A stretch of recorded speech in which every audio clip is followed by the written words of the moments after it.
Program will now begin.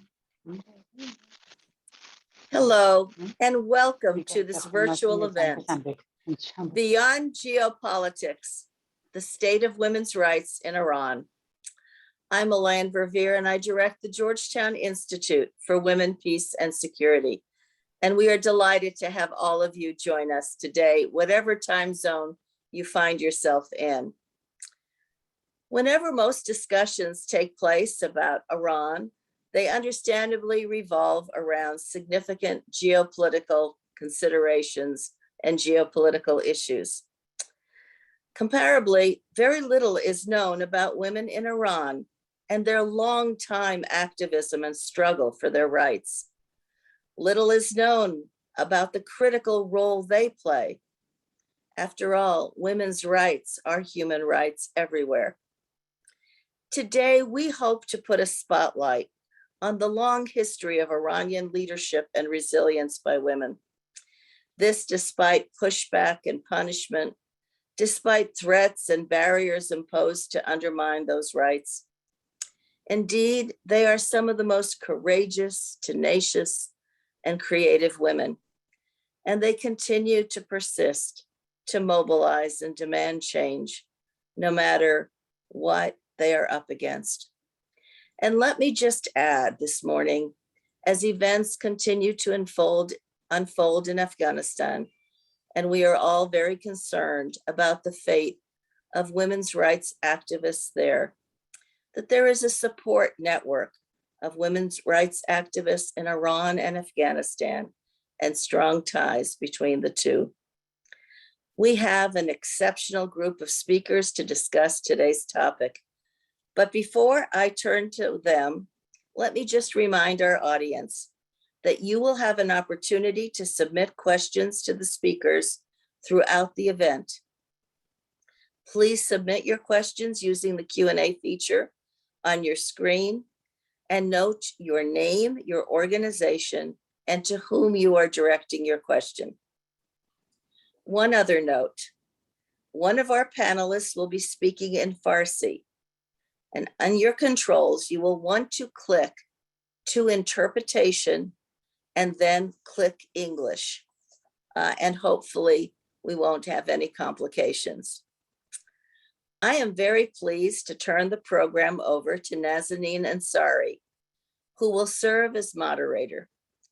Nazanin is the managing editor of Kayan London and Kayan Life Publications. She has a long and distinguished career as a journalist and a voice of Iranian women. She was previously London producer and chief correspondent for the Voice of America's Persian News Network and vice president of the Foreign Press Association in London. She has been co-editor of the Foreign Policy Center's Iran Human Rights Review and has worked with many educational and charitable foundations. Most of all, I'm proud to say she is a daughter of Georgetown, where she received her graduate degree in international relations. And she has also had a very close working relationship with us at the Institute. Nazanin, we can't be with you in London, but we are pleased to be with you virtually. And now I turn it over to you. Thank you so very much, Melan, for that wonderful introduction. And I have to thank you and the Georgetown Institute for Women, Peace and Security for always keeping Iranian women in your thoughts and minds and also heart. And the Institute, led by you, engages in cutting-edge research on women's role in a number of areas, including peace and security efforts, economic empowerment, and countering violent extremism. With that in mind, we have gathered leading Iranian and international advocates of human rights and women's rights here today. The panel that you will be watching and hopefully participating is important and timely because it throws a historical spotlight on the status of women at the intersection of culture and politics, and searches for legal and policy benchmarks to advance progress nationally and internationally. And in view of what is happening in Afghanistan, this panel today and these leading ladies what their voice is very important. So we will first hear from Dr. Javaid Rehman, who the United Nations Special Rapporteur on Human Rights, who has kindly sent us a message. He is the third Special Rapporteur of Human Rights in the Islamic Republic, and he has an extensive mandate to monitor and investigate human rights issues in Iran, with a particular focus on the status of women and girls. And Mr. Rahman is also a professor of international human rights law and a Muslim constitutionalism at Brunel University in London. So we will hear his message first.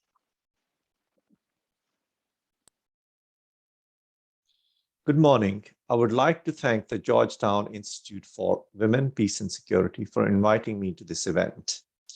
As a special rapporteur on the situation of human rights in the Islamic Republic of Iran, I have found deeply concerning the Iranian authorities' continuing violations of human rights against women and girls. Indeed, I have gone so far as to say in a public statement that women and girls in Iran are treated as second-class citizens. Many of these concerns were highlighted in my March 2021 report to the Human Rights Council, in which I found serious deficiencies in law, policies, and societal attitudes which subject women and girls to systematic violation of their rights. An issue of particular concern is the extremely young age in which Iranian girls can be married. It is unacceptable that Iranian law sets the marriage age for girls as low as 13 years and allows girls even younger to marry with parental and judicial consent. From March 2020 to 2021, over 31,000 marriages were officially registered involving girls aged 10 to 14 years, a 10% increase to the previous year, with other reports also of girls even younger than 10 years also being married. This form of forced marriage cannot continue and goes completely against Iran's international obligations. It is clear that child marriages have serious consequences for girls subjected to these marriages, from deprivation of education to domestic and sexual violence. The international community should support domestic efforts in pushing the Iranian government to immediately raise the marriage age in line with its international commitments.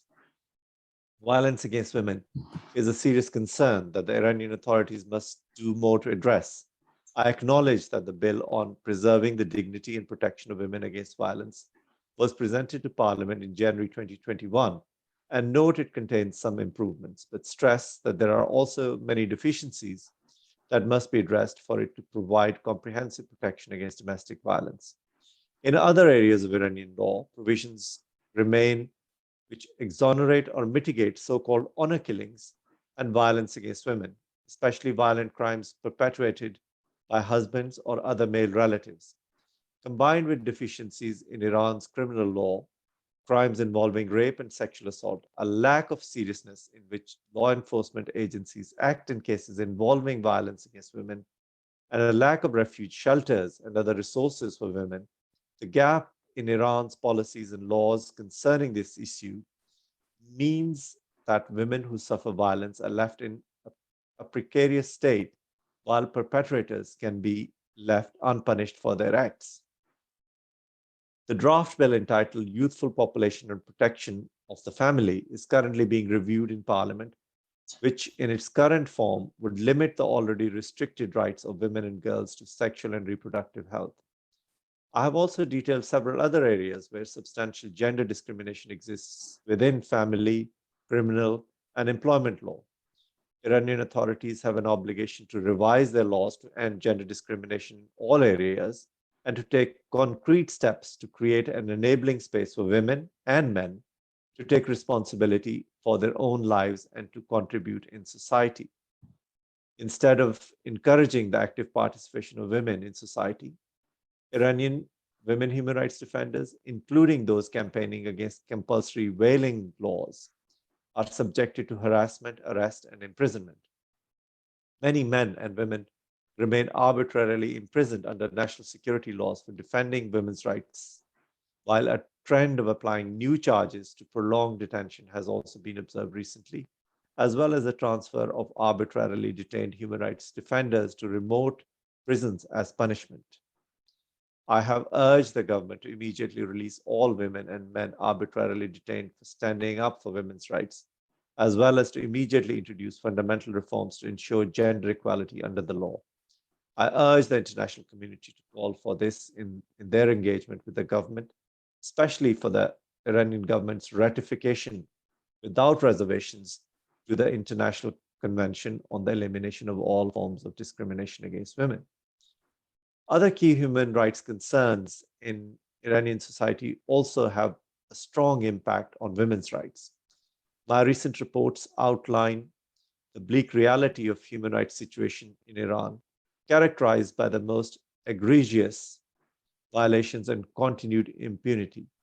It is beyond belief that almost 2 years since the deadly crackdown against the November 2019 protests in Iran, the government has still not conducted a proper investigation, nor held anyone accountable for the lethal force used against protesters, which caused at least 304 deaths.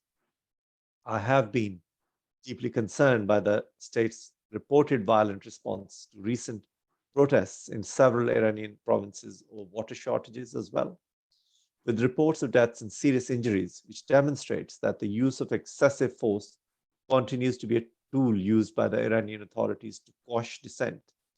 The lack of political will to conduct an independent and transparent investigation into these incidents perpetuates impunity and aggravates the violations. I urge the international community to call for accountability. Iran has been particularly impacted by the COVID-19 pandemic, with now over 105,000 deaths recorded according to government figures and a reported fifth wave of high infection rates in the country at present, while vaccination coverage remains low. I remain highly concerned and disappointed that in this context of a public health emergency, arbitrarily detained individuals remain incarcerated, notwithstanding serious risks of contracting the virus. I reiterate my consistent call for the immediate release of all arbitrarily detained human rights defenders. The imposition of the death penalty in Iran continues to be amongst the highest in the world and is applied without transparency. While the 2017 amendments to Iran's drug laws has seen a sustained decrease in the number of executions, the death penalty rate continues to be highly troubling.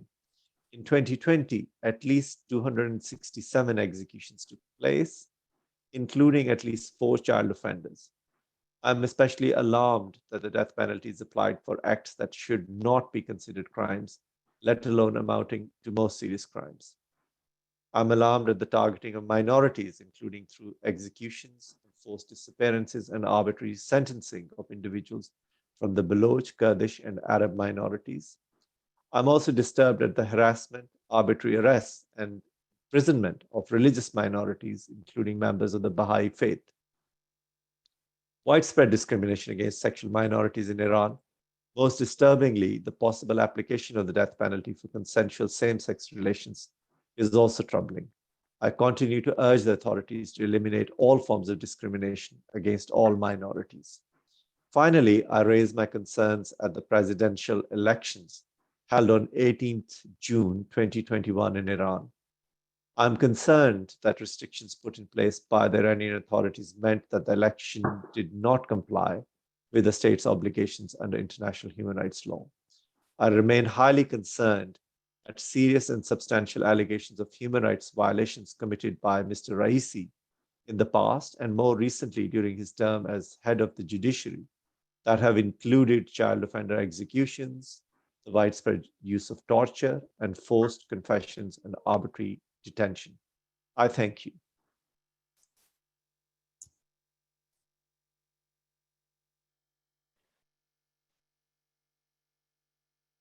Well, thank you so very much for that message, detailed about the violations of human rights in Iran. What we will do now is show you a video through the spotlight on how women, the status of women since the origin of the modern women's movement in Iran, which was during the constitutional revolution. The video will play now.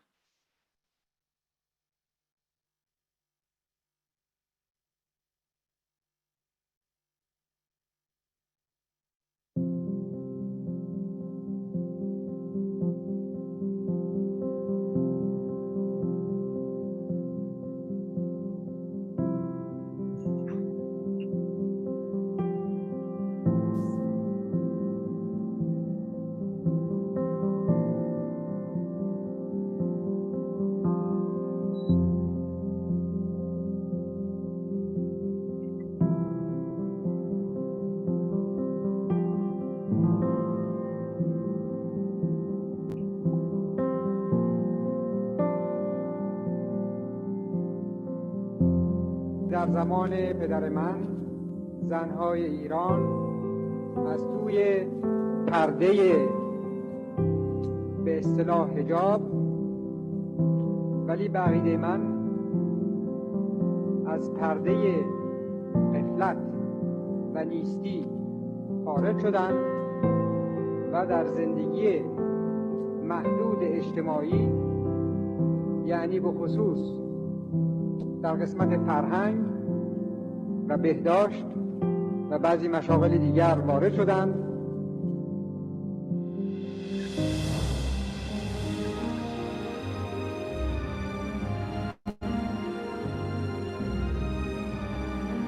که زن ایرانی شایستگی هر نوع آزادی و هر نوع امکانات پیشرفت اجتماعی و علمی را دارد و این افتخار را برای زن ایرانی ابدی خواهید نمود. میشه که دوره راهنماییش امسال به پایان میرسه و بچه‌ها راهنمایی میشن برای اینکه به چه رشته‌هایی The Nobel Peace Prize laureate Shirin Ebadi to come forward to receive the gold medal and the diploma.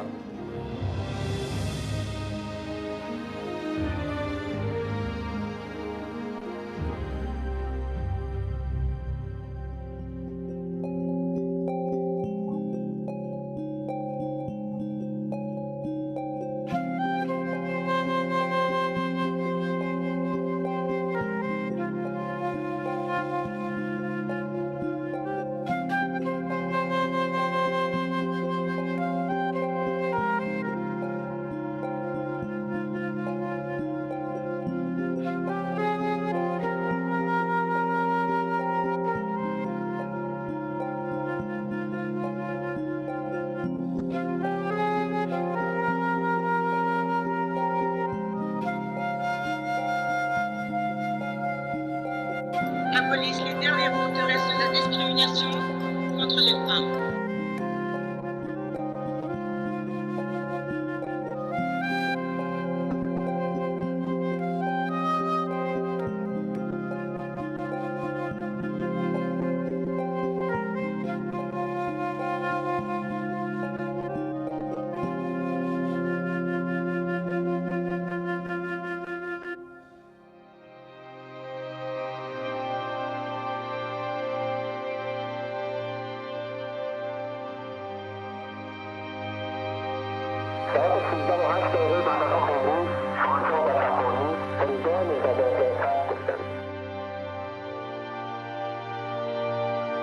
اینها میخوان که آزاد باشن زنها برای اینکه در مجالس اون طوری که داشتند برن اونجا و با اون وضع در حضور چشمهای ناپاک مردها اون وضع را درست کنند.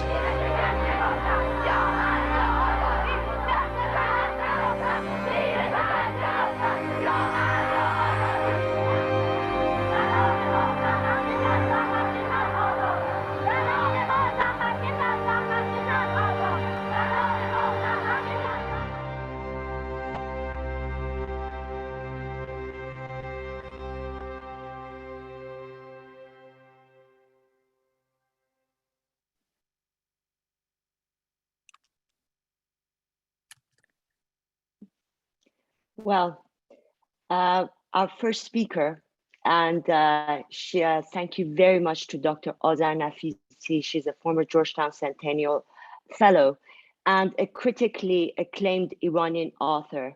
Dr. Nafisi, your book, Reading Lolita in Tehran, told the largely unknown story of Iran's courageous women's movement. But why unknown?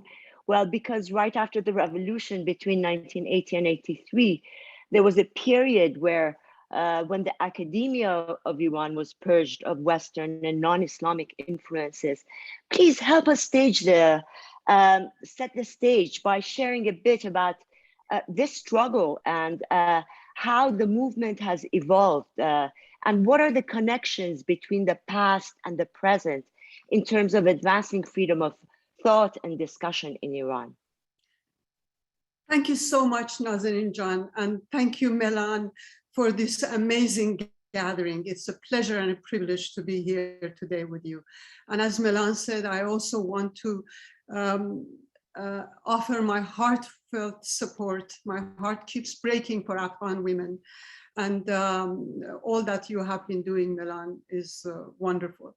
Now, you know, I was thinking about this meeting, and the one sentence came to my mind, that it all starts with women. Women have become canaries in the mine. You want to know what the state of freedom in any country in the world today is, you go to their women and the state of freedom of women.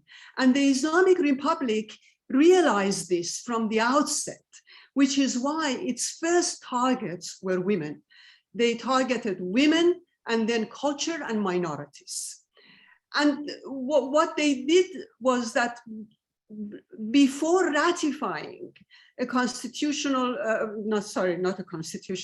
before ratifying a constitution, they went after women.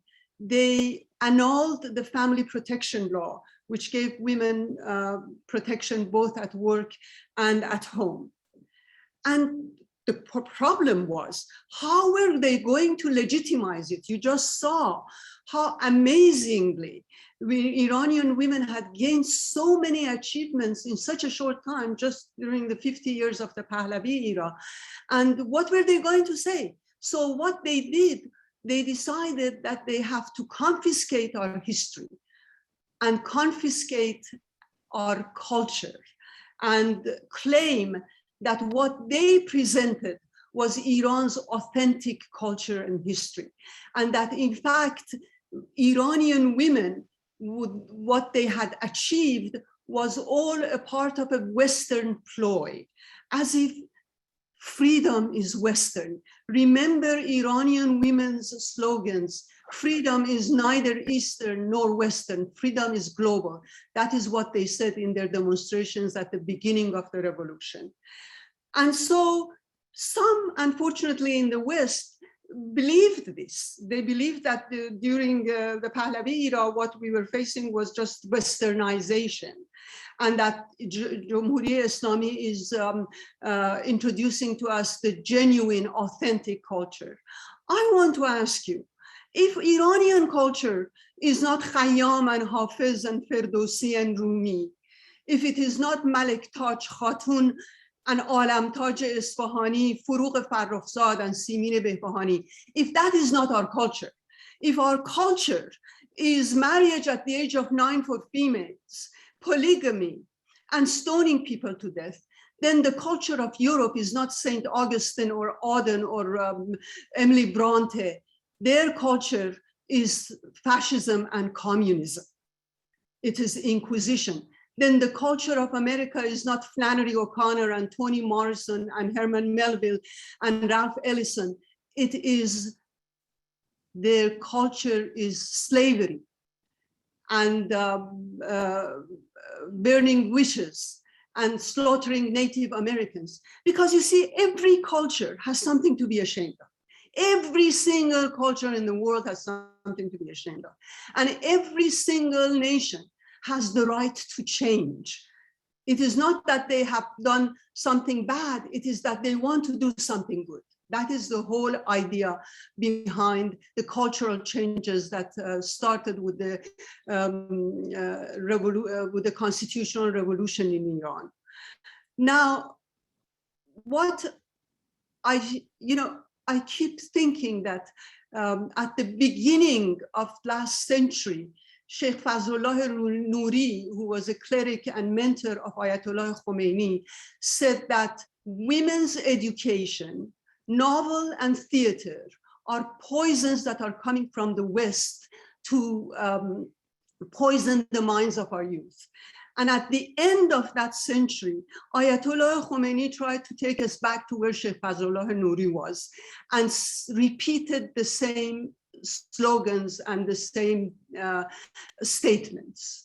Now, what I want to do at the end of my talk, I want to go back to personal experience that I had, because, there has been, you just heard about the human rights in Iran and women's rights in Iran. There is so much animosity and violence imposed upon the Iranian women. And the question is why? And I want to respond to that with an anecdote from my own experience in Iran. When Ayatollah Khomeini died, our family, it was early morning, and our family were gathered in our living room. And my daughter Negar at that time was only 5 years old. And she kept going to the window and looking out into the streets and coming back. Finally, she said, Mom, he's not dead. Women are still wearing their scarves. I thought, how amazing that the way we just appear in public, do nothing else but appear in public the way we want to, as independent women who has at stake their sense of dignity and their sense of identity, because that is what the real struggle is for.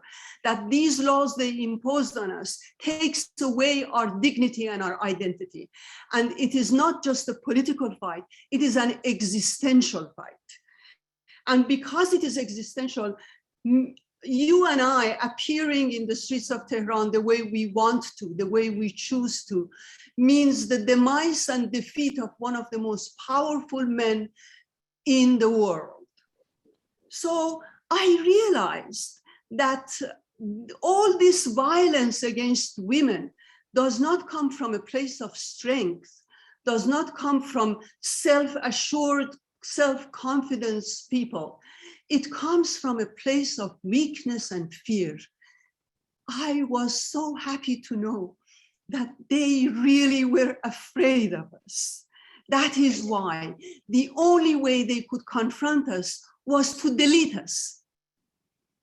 And the Iranian women have been finding all sorts of wonderful, amazing ways. They have been not just learning from the West, but they're learning from their mothers and grandmothers and great-grandmothers how to find creative ways of confronting this system. So I want to end with hope and celebrate this power of the Iranian women. Thank you so much. Thank you so very much, Dr. Nafisi. And now I turn to Mrs. Fatemeh Sepehri. It is such an honor to have her here with us. Mrs. Sepehri is a secular Democrat. She has been a key voice on the ground for women's rights in Iran, especially since she lost her husband during the Iran-Iraq war. She was held at once for signing a 14% declaration that called for the resignation of Ayatollah Khamenei and the dissolution of the Islamic Republic's gender apartheid. And she has called for justice and accountability in Iran. She was also amongst the 38 activists who sent a public letter from Iran to President Biden to demand the US to apply pressure on the Iranian government, on the Iranian regime to open up. And recently, she was again detained for 6 days during a peaceful demonstration in support of the people of Khuzestan and against the security situation in Iran. She keeps fighting on, and it is a great honor to welcome her here. Mrs. Sepehri, the floor is yours.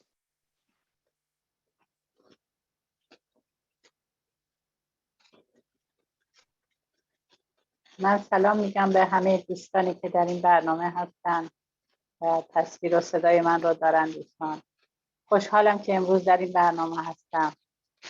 به عنوان یک زن من هم بسیار گله دارم از جمهوری اسلامی و میخوام بگم تمام مدت عمر من 57 سالمه، من امروز تولدم هست و دقیقاً من وارد 58 سالگی میشم و روزی که جمهوری اسلامی اومد من 14 سالم بود و تمام مدتی که میخواست در زندگی من اتفاقایی بیفته همه شو جمهوری اسلامی رقم زد و به نوعی با من خیلی بدتا کرد. من به عنوان یک زن هیچ حق انتخابی رو نداشتم در این 43 سال و همیشه جمهوری اسلامی بود که برای من دیکته کرد و به نوعی آورد گذاشت جلو من مجبور بودم که بخورم، بپذیرم و به نوعی خودشون میگن سمعا و طاعت ها بود. من هیچ حق آزادی نداشتم و اینو میگم که آقای خمینی که بنیانگذار این رژیم و حکومت بود، از همون روزی که صداشو بلند کرد در سال 42 اومد با بودن زنها در صحنه مخالفت کرد.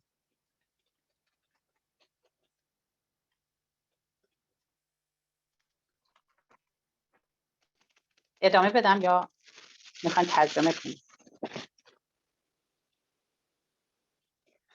و به نوعی مردم متوجه نشدن، به خصوص زنان در سال 42 که با رأی زنان مخالفت کرد و خیلی زیرکانه گفت ما با فحشا مخالفیم، ولی اون با بودن زنها در صحنه مخالف بود و با اومدن رسمیش در سال 57 و قدرت گرفتن این رژیم ثابت کرد در این 43 سال که اول زنها و بعد اقلیت‌ها بسیار مورد هجمه جمهوری اسلامی قرار گرفتن و زنها در این جامعه، همون هایی که جمهوری اسلامی رو قبول هم دارن و مطمئنم تا الان پای صندوق‌های رأی هم رفتن، میتونم به جرئت بگم از نادانیشون بوده. من با خیلی هاشون در ارتباط هستم و با ایشون صحبت کردم که میگن ما هم مثلا از خیلی از مسائل ناراضی هستیم، ولی انقدر بگم کم میدونن که اینو به حساب همسر و به حساب پدر و برادر و اینها میذارن، در حالی که اگر جمهوری اسلامی قوانین درستی داشت و برای زنها برنامه درستی، برای خانه و خانواده برنامه درستی داشت، موظف بود اون مرد، اون برادر، اون پدر به اینکه اون رو اجرا کنه، عمل کنه و تخطی نکنه. و یه چیز دیگه هم بگم که درسته که زنها خیلی مورد بی لطفی، بی مهری و خشونت جمهوری اسلامی قرار گرفتن و به همون میزان مردها هم بودن، چون اگر قوانین به درستی اجرا می شد یه زندگی های خوبی داشتن. الان تمام زندگی مردم از بالا پایین، نمیدونم هر سطح جامعه رو که در نظر بگیریم، همه ناراضی هستند. هیچ مردی در آرامش نیست، همونجور که زنها در آرامش نیستن. ولی خب بعضی ها میگن نه خوبه، ولی به همون قراری که آمد سال 58 و رفراندوم گذاشتن، گفتن 98.8% به جمهوری اسلامی رأی دادن. من مطمئنم که اگر الان صندوق رأی گذاشته بشه 2% به جمهوری اسلامی بیشتر رأی نخواهند و اونها کسانی هستند که منتفعن از جمهوری اسلامی و از بیت المال دارن میخورن. وگرنه جوری جمهوری اسلامی در این 43 سال عمل کرده که تمام جامعه رو به نارضایتی کامل کشونده. یعنی نه تنها زنها، نه تنها اقلیت‌ها، نه تنها روستایی، نه تنها باسوادی، همه جامعه رو به نوعی نارضایتیش به 100% میتونم بگم رسیده و الان در حال حاضر تنها خشونتی هست که جمهوری اسلامی رو نگه داشته. از این اتفاقایی که ما در 12-13 سال گذشته که خب بیشتر دیدیم در کف خیابون، از 88 تا الان 96 98، اینا همه خشونت‌های بسیار بسیار فاشیستی بوده از جانب جمهوری اسلامی که مردم سکوت کردن و به نوعی تموم نشده، ولی به این حالت نخواهد بود، چون قابل تحمل نیست برای هیچ گروه و دسته‌ای.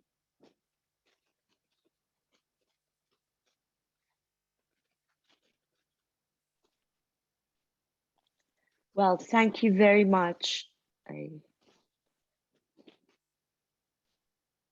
Thank you very much. یک دنیا ممنون از شما خانم سپهری. I turn now to Shaparak Shajarizadeh. She was named by BBC as one of the 100 most inspiring and influential women around the world in 2018.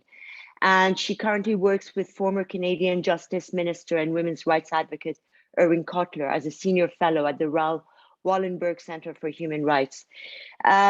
Shaparak has been heavily involved in the Girls of Revolution Street and White Wednesday civil disobedience movements. And she was famously also arrested for removing her headscarf in defiance of Iran's compulsory hijab laws. Shaparak, from your perspective, you heard what Mrs. Sepehri said. She was 14 when the revolution happened. From your perspective, what is the current state of women's rights in Iran, and how do you see it has evolved since you were in Iran? Nazanin Jan, let me start by thanking you and your colleagues at Georgetown Institute for Women, Peace and Security for inviting me to this panel. I'm so honored. I'm so sorry, I'm a little bit heartbroken right now. I just found out that they arrested another brave Iranian activist, Mr. Vahedian. I just learned the news. I'm so sorry. Thanks to Mr. Javaid Rehman for explaining the human rights situation in Iran in detail. We are facing an apartheid regime against women. The Islamic Republic of Iran is internationally well known for its background with regards to drastic violation of women's rights. Iranian women are subjected to systematic gender discrimination deeply rooted in Iranian law, which is based on Sharia. I'm so sorry. I tried to be calm and continue. I'm deeply sorry. In the report, which was published on March 8, 2021, according to Mr. Javaid Rehman, women and girls continue to be treated as second-class citizens in Iran. Iranian women continue to face discrimination in law, including in relations to marriage, divorce, employment, inheritance, and political office. Millions of women and girls are subjected to daily harassment and violence by the regime. Islamic Republic of Iran has the highest rate of execution of women internationally, according to the most recent report from Amnesty International for the year 2020. There's no room for change or improvement since Iranian regime's law are based on denial of basic human rights and women's rights and these freedoms. Iranian regime does not believe in freedom of speech or choice or belief and has continued to arrest and execute women's rights activists, to oppress any type of protest against compulsory whaling, to imprison journalists and lawyers, to use torture and rape to get forced confessions, to limit women access to job opportunities even more, to promote child marriage and encourage gender discrimination and to deepen gender gap and to cause Iranian women more pain and poverty. Iranian regime promotes oppression and practice injustice against LGBTQA+ community even far more. We accept the United Nations to respect human rights and women's rights and to abide by values and principles defined in Declaration of Human Rights. Instead, the Iranian regime has been elected to the United Nations Commission on the Status of Women. This is unbearably worrying news for Iranian women. The Islamic Republic Iran has been part of UN CSW prior to this time, but as you see, there has been no improvement in their behavior toward Iranian women. At this point, we expect a political boycott regarding those who have committed crimes against humanity in Iran, especially women. You know who I'm talking about. Ebrahim Raisi is responsible for thousands of executions in 80s. During the time that he was Iran's Chief Justice, they arrested and imprisoned many women's rights activists and suppressed the activists in prison by charging them with additional accusations and sending them to prison in other cities, far from their families and hometown. Activists like Atena, Goldrokh, and Sepehri. He's one of the architects of human rights violation and now is the president of the Islamic Republic of Iran. He must be boycotted internationally.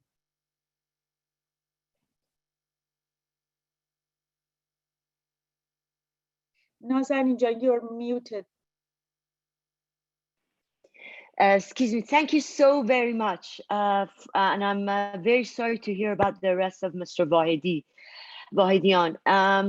What are your plans and what do you plan to do going forward, both on the Iranian front and also on the international scale? The fact is the things that you read in the statics and letters and the statements, we experience them. You may hear about inequality and discrimination against women in Iran. We paid with our tears. You may hear our struggle with compulsory hijab. We paid by fear. And you may hear about suppression of women, but Iranian women paid with long prison sentences. I have always believed in civil disobedience and peaceful resistance. And I was always fascinated by the suffragette movement. I knew women's rights activists didn't get anywhere in Iran because they were alone with no support from even ordinary women like me. So I joined the White Wednesday campaign. As you know, since 1979 revolution, Iranian women haven't had the right to choose who they want to be. Islamic regime used compulsory hijab law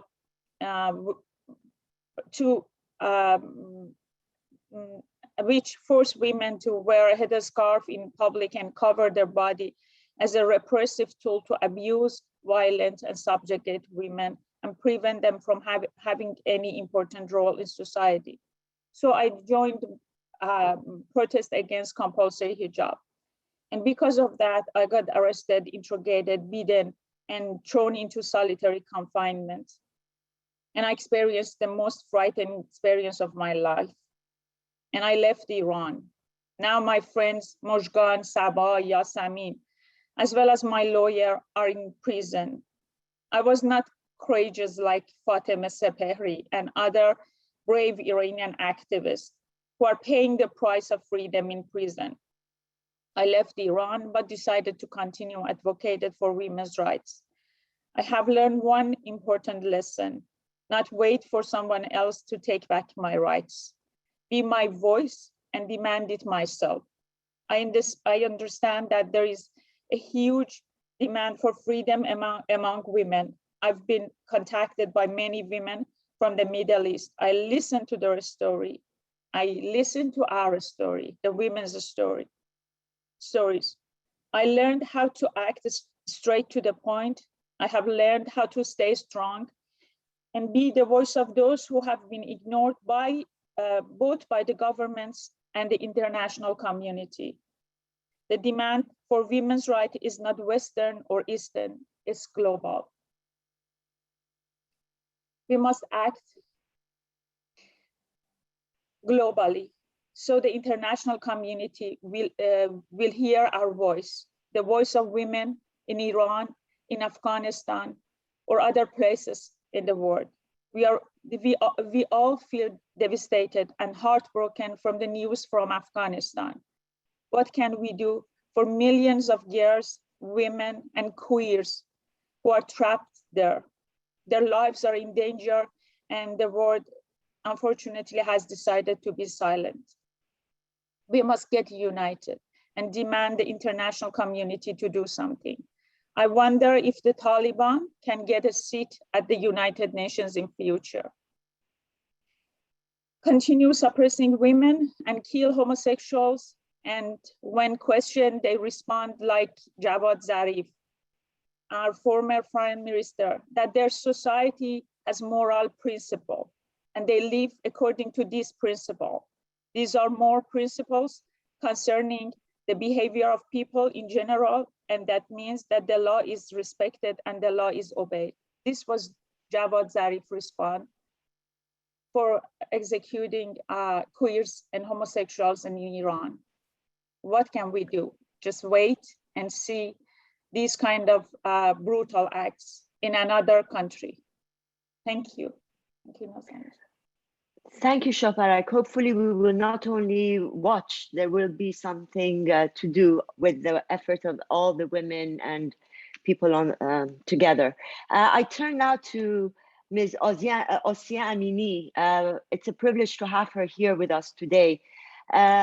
Ms. Amini, you have been deeply involved with women's movement in Iran as a writer, as a poet, and a social analyst. And since you've left Iran, you're a board member of a member of the board of directors of Norwegian PEN.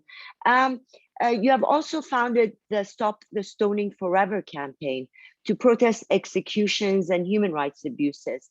What are your thoughts about the situation, the status of women today now, and how do you see it move forward?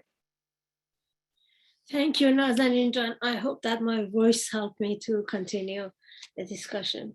And thank you, the Institute of Georgetown and all of your colleagues for having me here. And thank you, my sisters, for giving us such a beautiful ideas and mine.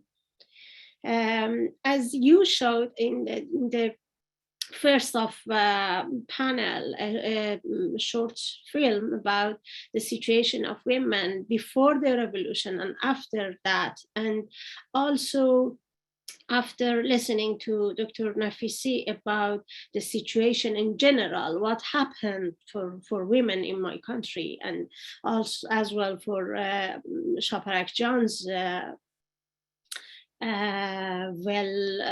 said about the situation today, I want to tell you, not in general, but maybe a little personal story of mine and how I was involved with the cases and how it connected to women's rights activism in general in Iran. When the revolution happened in Iran, I was 5 years old.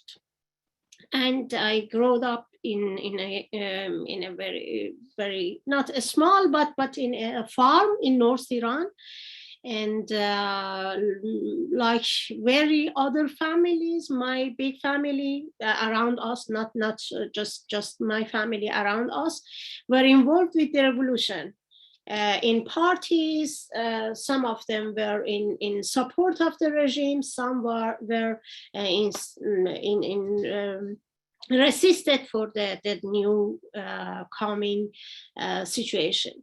And maybe because of that, because some of my, for example, cousins were executed in prison, some of them just run away from the country. My parents wanted to keep us safe in the farm, and we didn't talk very much about the details of the situation or the discussion, political discussion. But I studied journalism in Tehran after 18. And there was the maybe situation that I knew gradually. But I am talking about one important thing that maybe can be considered for everything in these days in Iran, that how important is awareness about the situation, not in general, but in detail. After 10 years working as a journalist in Tehran, and as an adult woman, I didn't know about the detail in law, family law,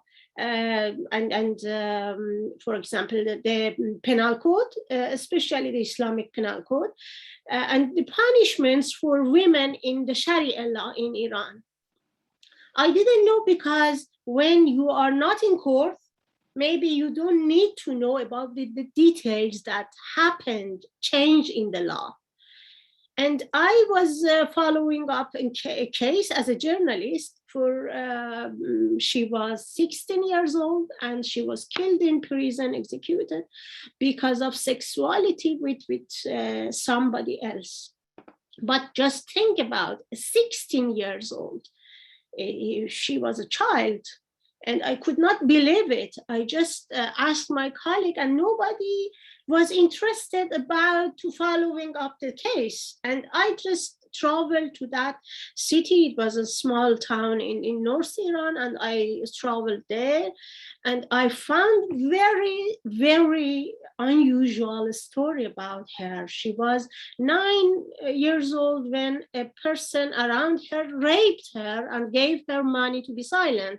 And then they did again, and until she was 16 years old, 3 times, the judge said, 3 times she got 100 lashes.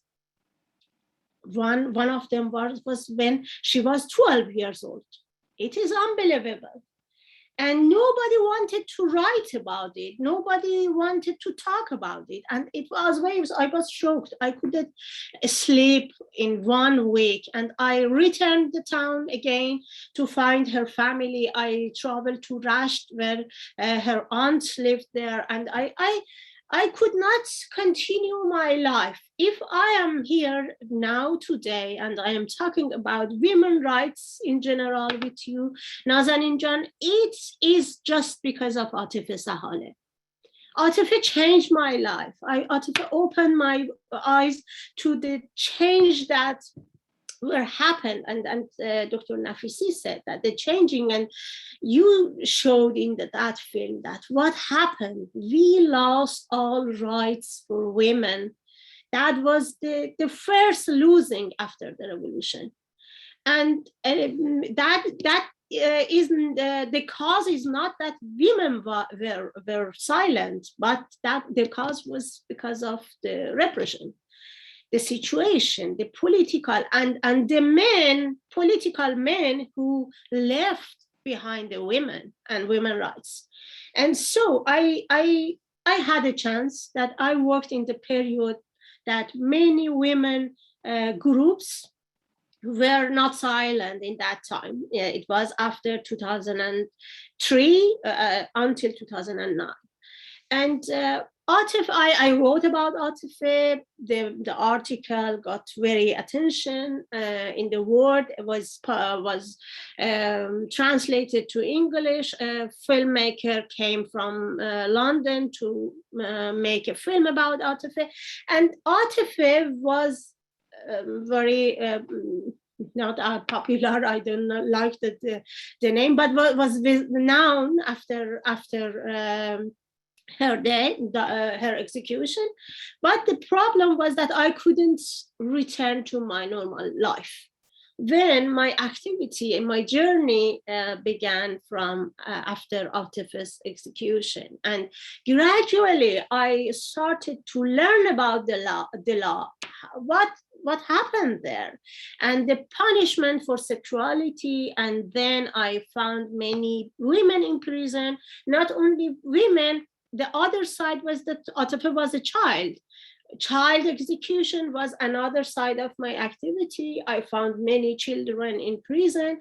And when I started to write about them, I needed help. And we made a network between lawyers and some other activists and some other journalists. And some of them were inside Iran, some were outside Iran. Yeah, I was not born as an activist, of course, but we became an activist. And the question for me was that how a person could be silent when a child was executed in prison, and nobody was interested even about her story. And the article was censored in the newspaper I worked with. And so I published it in my blog and in Zanan magazine, you know. And yeah, the translation were published in some other magazines outside Iran. Yeah, Atefe, my journey was started after Atefe, but it continued with other cases for learning about law, for making networks, for campaigning for women. And so after 2 years, 3 years, I saw myself that be surrounded by many human rights activists or women rights activists, and we were planning for our future, unfortunately, before 2009. And one of them was a campaign against stoning, because on the way when I was searching for women who were sentenced to death penalty, I found some of them that were executed, were stoned by dead by stoning, and some of them were sentenced to stoning. And so that was a torture, not only execution. Of course, all executions are torture, but that was a special. That was the story. And my idea was that we are person, we are human. We cannot just write a news for media, for example. We are not numbers. You know, every year we have numbers of executions, numbers of, for example, children sentenced to death penalty. We are not numbers. We need to tell our stories. That was my work during the journey. Thank you. And before, just very shortly, what are your plans now? And what do you have anything that you are doing right now regarding women? And very short, thank you. Yeah, and Nazanin Jan, after leaving the country, my idea is changing everywhere and every time. But my idea about myself, the borders, the lands, changed so much. Now, as you mentioned, I sit in the board members of Norwegian PEN. We have a committee that works on the writers in prison around the world. We work for many countries, but especially about Iran and Afghanistan, we work about them. And not only that, during networking and campaigns for women's rights, I believe that we in the Middle East need a network for women's rights and civil society activism there, because all authorities around the world, not only in the Middle East, support each other. They work each other, but we don't have any network to find each other, to help each other, and we need it. If we don't do it, I believe that nobody will think about it. Thank you so very much, Asieh Jan. Thank you very much. And now I turn to Dr. Nina Ansary, who will be able to wrap all what we have heard today from these brilliant leaders and brilliant women's and female advocates. And Dr. Ansary is an award-winning and celebrated author, historian, and UN Women Global Champion for Innovation. She's an expert on women's equity in Iran. And we turn to you, Dr. Ansary, for the closing remarks. Thank you. Thank you very much, Nazanin Jun. Thank you very much, Milan. and the Georgetown Institute for Women, Peace and Security for organizing this most important and timely event. It's really an honor and a privilege for me to be here with everybody today. Thank you very much for having me. Having listened to my esteemed colleagues and friends deliberate on the state of women's rights in Iran, courageous women who, despite formidable challenges, continue to struggle for their rights, fearless and resilient women who, despite systemic gender discrimination, continue to excel beyond their circumstances. And although it is true that gender discrimination permeates almost all areas of law and practice in Iran, that women are caught in effect in a system of gender apartheid through legal mandates that relegate them to a subordinate status, depriving them of their very basic rights. Despite every hurdle and obstacle, they have made countless accomplishments, including outnumbering men in higher education, comprising almost 60% of all university graduates. They have initiated groundbreaking initiatives such as campaigns, as well as a women's rights movement, a grassroots women's rights movement that is fueled and continues to be fueled by women from all walks of life. Adding to this, we have a generation of distinguished women who are also acknowledged globally for the myriad of their accomplishments, from award-winning journalists to documentary filmmakers to architects to authors, and even the first woman to ever win the Fields Medal, also known as the Nobel Prize of Mathematics, the late Professor Maryam Mirzakhani. As part of today's conversation, the distinguished panelists and speakers have highlighted and enumerated the challenges in relation to the current circumstances in Iran and the crucial importance to center Iranian women's rights specifically and the barriers they face to advancing progress within the global arena.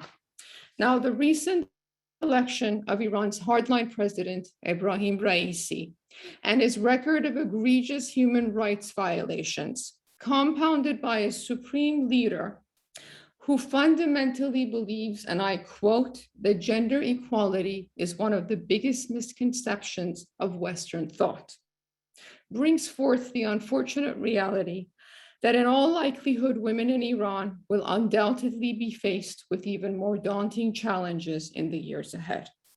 As we are all aware, Iran's former president, Hassan Rouhani, failed to deliver on many of his campaign promises, including economic improvement, a more tolerant society, easing restrictions, including more social freedoms and increased rights for women.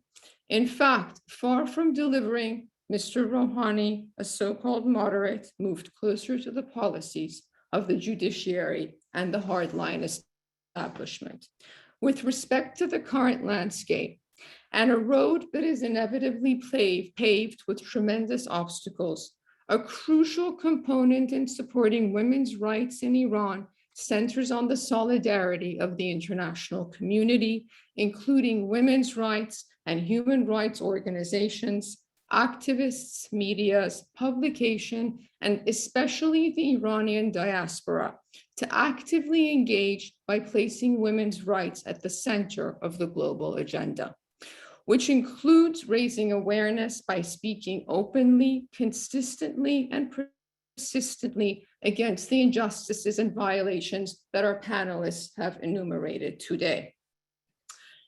Especially given the recent last few years that the regime has intensified its crackdown on Iranian civil society because of growing discontent, and they have actually put down widespread peaceful protests through coercive measures.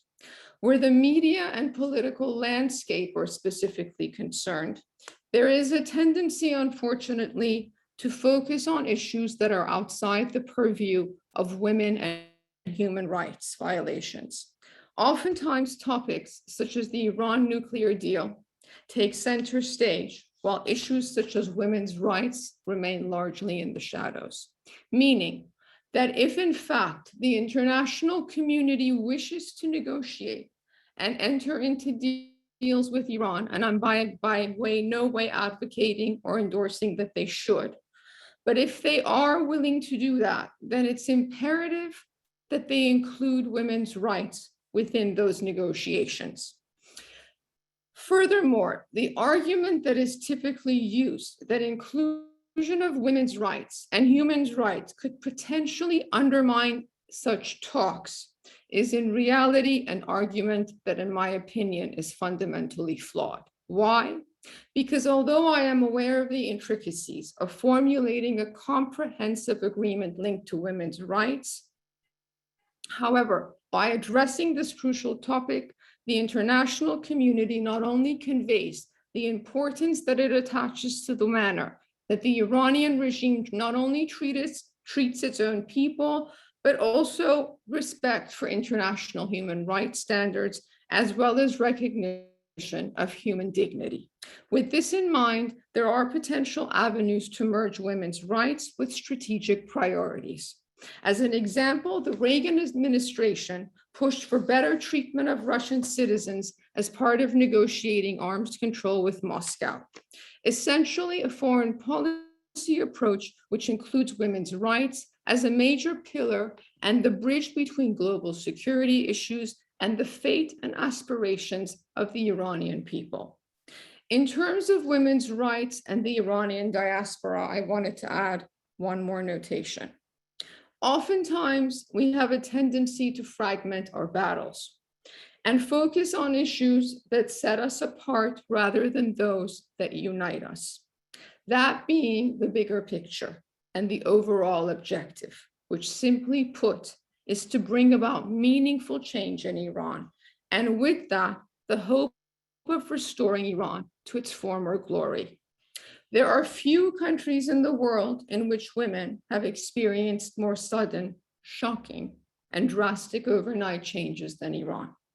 From a strictly historical perspective, it is important to remind that throughout the centuries, Iranian women have fought with tenacity to determine their fate. And while there were periods in Iran's history when women were relatively free to forge their own path, such moments have been few and far between. Prior to the 7th century Arab invasion and subsequent conversion to Islam, Iran was in many ways more progressive when it came to women than some 21st century societies.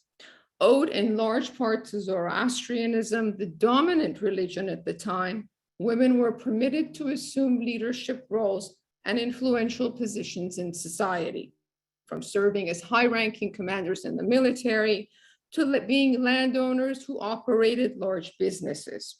Women also ruled as queens, albeit very briefly, over the vast Persian Empire.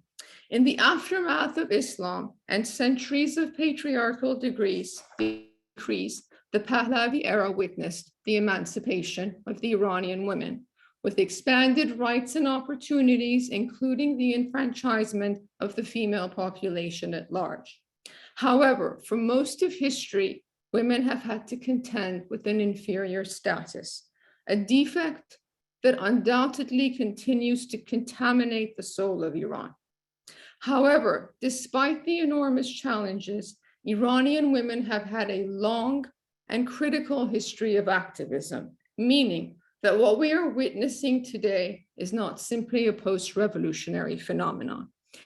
Fact is, Iranian women can play a pivotal role and have done so historically in their country.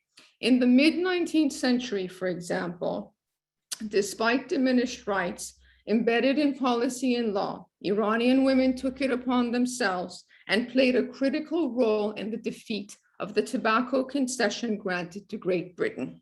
And in the early 20th century, they took part in the Constitutional Revolution of 1906, which among many things sought to break Iran from foreign ownership of its resources.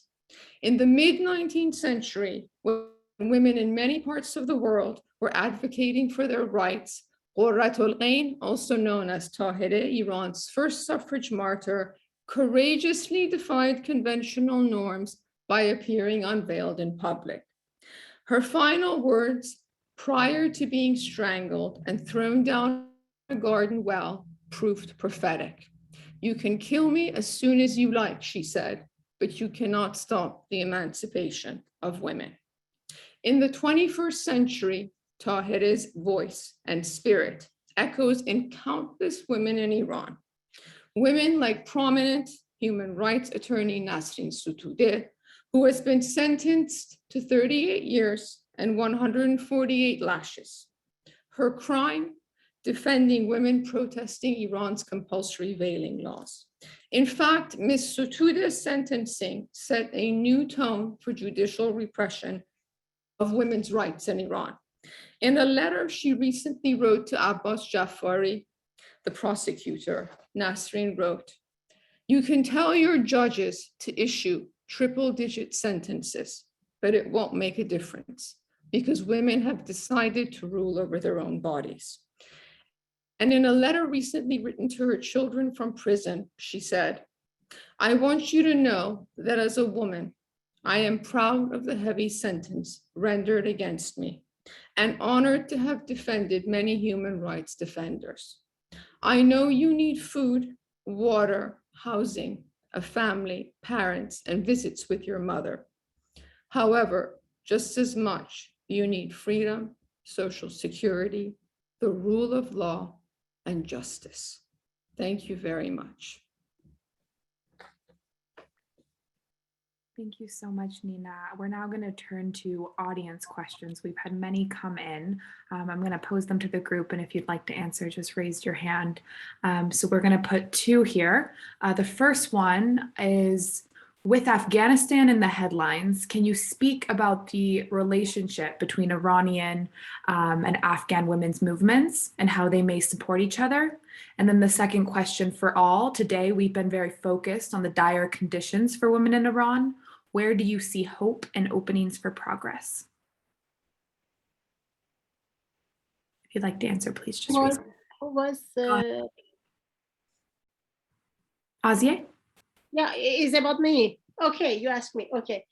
Yeah, about first question, I wanted to tell my deeply emotions for the situation in Afghanistan, not only for women, for all people there, especially for minorities and for women.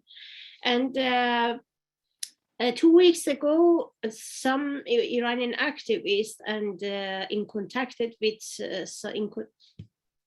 I'm sorry. Here we go. In contact with some women rights activists inside Afghanistan and outside Afghanistan. We were talking about how we can make a network between us, the sisters inside Iran, the Iranian sisters and Afghanistan sisters. And the goal was, in that time, Taliban didn't come to Kabul, but they got many cities and areas in Afghanistan, and we knew that the situation for, especially for newspapers, journalists, and women rights activists and human rights activists were very bad. And we were really concerned that what will happen for them if they, because we heard that they followed up the activists home by home, and they had a list of them, and they knew already that where they live. The network was just for the conversation between us, that what we can do. And the main demands of our sister in Afghanistan was that we need help, we need support. Of course, we don't know what exactly is happening there. They should tell us what they need. And that was their most important demand, that we need support of our sisters around the world, the networks, the feminists, the civil society groups, because all authorities, countries, and all governments don't listen to us. you should push them, you should maybe push them for a movement to support us and to raise our voice for them. That was the idea, and we are talking, we continue the conversation with them, and of course we started to write some statement for an invitation for all feminist groups around the world for joining the network. But this is maybe a long way. We are only in the beginning, and it's not a big job, because I know that we need some more supports, more organizations should be involved about this situation. And about hope, I am an activist and of course a poet. I have to have hope. If I didn't have any hope, I maybe didn't start this kind of job that I do. I have to have, of course, the situation is not good in Iran. Right today that I'm talking with you in my country, Iran, the government decided for vaccination should be دسته‌بندی چی میشه آزاده جون؟ Help me for translation. Categorized, should be categorized, but guilds or guilds, asnaf. And this is terrible, because which kind of job do the women in home? It means that the women, most of women in Iran are removed of this categorizing that the government does, and the asnaf, the guilds do. You know, the situation is not good. The Iran situation is terrible. This is reality. Afghan situation, and in general in the Middle East, but we have to have hope. We should be trust ourselves to change something. And this gathering, maybe many of us don't agree with each other. Of course, we have some differences. The diversity is the matter, you know. But the matter is that we have to sit beside each other. We have to listen to each other, and we have to make these networks. We need it. This is hope. For me, this is hope. Thank you, Asieh. Dr. Nafisi, over to you. I just wanted to say very shortly that the hope lies with the Iranian women. At the beginning of the revolution, Ayatollah Khomeini and his supporters tried to impose both their laws and on the Iranian women. 40-something years later, they have not succeeded in one attempt at changing Iranian women. If anything, they have women have created defections within those who used to support the revolution. And now we have women who wear the veil side by side with women who don't wear the veil. The last thing I wanted to say was that you can, a force like the Islamic Republic can destroy political organizations and groups. But what is it going to do with millions of women who are taken to jail, who are tortured, flogged, flogging is torture, who are tortured, they come back into the street and repeat what they did. They cannot do anything with these millions of women. They have to retreat rather than women retreating. I think that the hope is with women and their power.